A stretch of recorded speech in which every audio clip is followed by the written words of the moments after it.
아침에 일어나 창문을 열었을 때 예상치 못한 비가 내리고 있습니다. 우리는 이런 순간 무엇을 느끼게 될까요?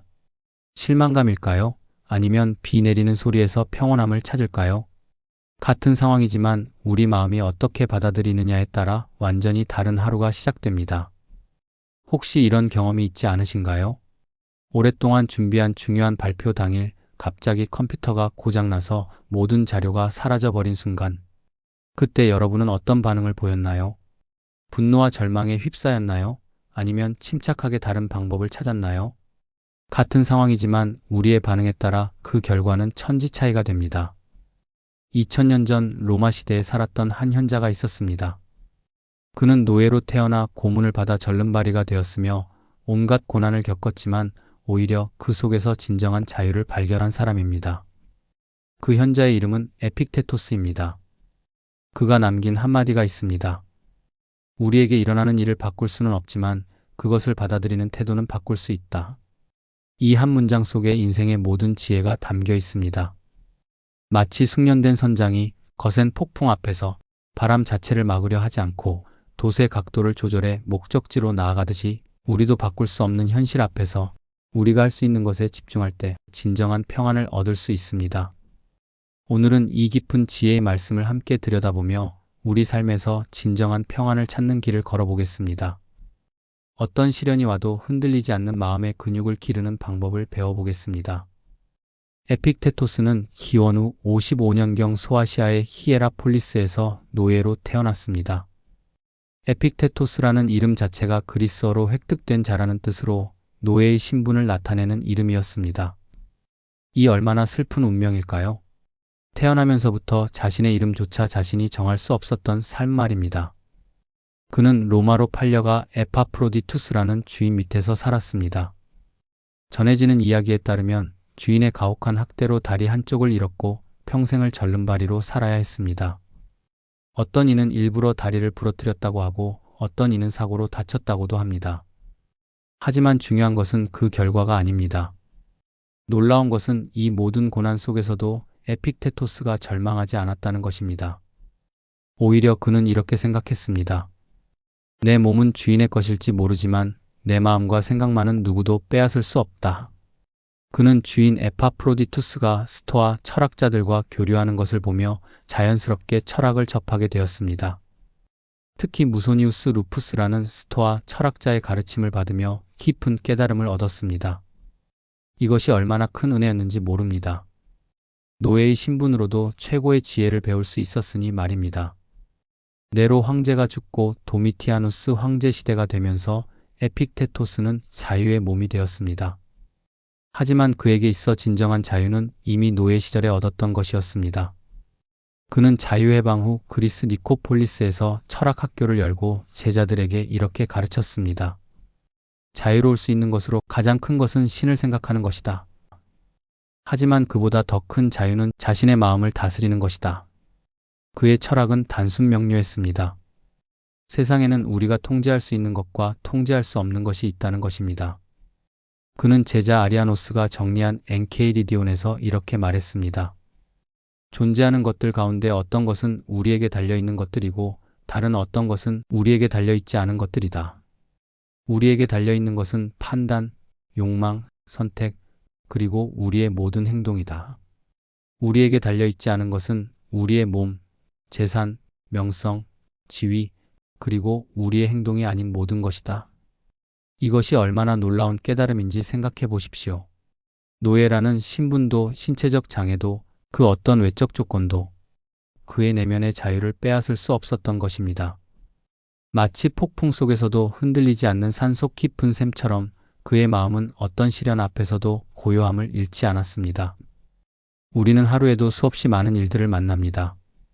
직장에서의 스트레스, 인간관계의 갈등, 예상치 못한 사건들까지. 이럴 때 에픽테토스는 우리에게 명확한 기준을 제시합니다. 행복의 길은 단 하나, 자신의 힘으로 해결할 수 없는 문제에 대해서는 결코 고민하지 않는 것이다. 생각해 보십시오. 우리가 통제할 수 있는 것은 무엇일까요? 우리의 생각, 우리의 반응, 우리의 선택, 우리의 노력입니다. 이것들은 완전히 우리 손안에 있습니다. 아무리 어려운 상황이라도 그 상황을 어떻게 바라볼지, 어떻게 반응할지는 우리가 결정할 수 있습니다. 반면 통제할 수 없는 것들을 살펴보겠습니다. 다른 사람의 행동과 생각, 과거에 일어난 일들, 미래의 불확실성, 자연재해, 경제 상황, 정치적 변화, 그리고 죽음까지 포함됩니다. 이런 것들에 대해 아무리 걱정해도 바뀌지 않습니다. 한 농부의 이야기를 들어보겠습니다. 봄에 정성스럽게 씨를 뿌리고 여름 내내 땀을 흘려가며 돌보았습니다. 하지만 가을이 되기 직전 갑작스러운 태풍으로 모든 농작물이 쓰러져 버렸습니다. 이때 이 농부에게는 두 가지 선택이 있었습니다. 첫 번째는 하늘을 원망하고 운명을 탓하며 절망에 빠지는 것입니다. 왜 하필 내 밭에만 이런 일이, 이번에는 완전히 망했다라며 한탄하는 것이지요. 두 번째는 이미 일어난 일을 받아들이고 자신이 할 수 있는 일에 집중하는 것입니다. 지혜로운 농부는 두 번째를 선택했습니다. 쓰러진 작물 중에서 살릴 수 있는 것은 없는지 살펴보고 내년을 위해 더 튼튼한 지주를 세울 방법을 연구하고 태풍의 강한 품종에 대해 공부했습니다. 같은 상황이지만 완전히 다른 결과를 낳은 것입니다.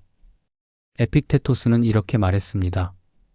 중요한 것은 당신에게 일어나는 일이 아니라 당신이 그것에 어떻게 반응하느냐이다. 건강검진에서 예상치 못한 이상 소견이 나왔을 때를 생각해 보십시오. 그 검진 결과 자체는 이미 나온 것이라 바꿀 수 없습니다. 하지만 그 결과를 어떻게 받아들일지는 우리 선택입니다. 이제 끝이다. 내 인생은 망했다라고 생각할 수도 있고 지금이라도 발견해서 다행이다. 이제부터 건강을 제대로 챙기자라고 생각할 수도 있습니다. 왜 하필 나에게만 이런 일이라고 원망할 수도 있고 이 기회에 더 건강한 생활 습관을 만들어 보자라고 다짐할 수도 있습니다. 누군가 우리를 비판했을 때도 마찬가지입니다. 그 비판 자체는 우리가 통제할 수 없습니다. 하지만 그 비판을 어떻게 받아들일지, 그것을 성장의 기회로 삼을지 아니면 상처로 남길지는 온전히 우리의 선택입니다. 마치 거대한 오케스트라에서 바이올리니스트가 다른 악기들의 연주를 바꿀 수는 없지만 자신의 파트를 최선을 다해 연주함으로써 아름다운 하모니를 만들어내듯이 우리도 외부의 변화에 흔들리지 않는 내면의 힘을 기를 수 있습니다. 그렇다면 어떻게 하면 에픽테토스처럼 진정한 마음의 자유를 얻을 수 있을까요? 그는 우리에게 실천적인 지혜를 제시합니다. 이것들은 하루아침에 이루어지는 것이 아닙니다. 마치 근육을 기르듯이 꾸준한 훈련이 필요합니다. 첫째, 매일 아침 일어날 때 이런 다짐으로 하루를 시작해 보십시오. 오늘 하루 내가 통제할 수 있는 것은 내 마음가짐과 행동뿐이다. 다른 모든 것은 자연의 흐름에 맡기겠다. 이것은 포기가 아닙니다. 오히려 진정한 힘을 발견하는 것입니다. 아침의 거울을 보며 이렇게 말해 보십시오. 오늘 나에게 어떤 일이 일어나든 나는 그것을 현명하게 받아들이고 최선의 선택을 하겠다. 이 작은 의식이 하루 종일 당신의 마음을 다르게 만들 것입니다. 둘째, 어려운 상황이 닥쳤을 때 3초간 멈춰 서서 이렇게 자문해 보십시오. 지금 이 상황에서 내가 할 수 있는 것은 무엇인가? 내가 통제할 수 있는 부분은 어디까지인가? 그리고 할 수 있는 것에만 에너지를 집중하십시오. 할 수 없는 것에 대한 걱정은 마치 구멍 뚫린 그릇에 물을 붓는 것과 같습니다. 아무리 많은 에너지를 쏟아 부어도 결국 모두 새어나가 버립니다. 반면 할 수 있는 것에 집중하는 것은 튼튼한 그릇에 물을 담는 것과 같습니다. 조금씩이라도 쌓여서 결국 가득 찰 것입니다. 셋째, 감사의 마음을 기르십시오. 에픽테토스는 비록 노예였지만 철학을 배울 수 있는 기회에 감사했습니다. 절름발이었지만 생각할 수 있는 머리가 있음에 감사했습니다. 우리도 지금 이 순간 숨을 쉴 수 있음에, 이 말씀을 들을 수 있는 귀가 있음에, 사랑하는 사람들이 있음에 감사할 수 있습니다. 감사는 단순한 긍정적 사고가 아닙니다. 현실을 있는 그대로 받아들이면서도 그 속에서 선한 것을 발견하는 지혜입니다. 비가 와서 나들이가 취소되었다면 집에서 가족과 보내는 시간에 감사할 수 있고, 병이 나서 쉬게 되었다면 평소 무리했던 몸을 돌볼 기회에 감사할 수 있습니다. 넷째, 타인을 이해하는 마음을 기르십시오. 우리를 분노케 하는 사람들조차 제우스의 자식이라는 것을 기억하라는 에픽테토스의 말씀이 있습니다. 이는 모든 사람을 하나의 큰 가족으로 보라는 뜻입니다. 우리를 힘들게 하는 사람도 결국 같은 하늘 아래 살아가는 존재이며 그들도 나름의 아픔과 상처를 가지고 있다는 것을 이해해야 합니다. 누군가 우리에게 화를 낼 때 그 사람이 악해서가 아니라 그 사람도 무언가 힘든 일을 겪고 있을 가능성이 큽니다. 다섯째, 현재에 집중하십시오. 과거의 실수를 후회하거나 미래의 불안에 사로잡히지 마십시오. 과거는 이미 지나갔고 미래는 아직 오지 않았습니다. 우리가 실제로 살고 있는 것은 바로 지금 이 순간뿐입니다. 지금 이 순간, 여기서 내가 할 수 있는 최선이 무엇인지 생각하고 실천하십시오. 마치 정원에 물을 주는 것처럼 현재라는 토양에 선한 생각과 행동의 씨앗을 뿌리십시오. 그 씨앗들이 자라서 아름다운 열매를 맺을 것입니다. 여섯째, 어려움을 스승으로 여기십시오. 에픽테토스에게 노예 생활과 신체적 장애는 원망의 대상이 아니라 인생의 스승이었습니다. 그 고난이 없었다면 그는 결코 그런 깊은 철학을 깨닫지 못했을 것입니다. 우리에게 닥치는 시련도 마찬가지입니다. 그것은 우리를 더 강하고 지혜롭게 만들어주는 연단의 과정입니다.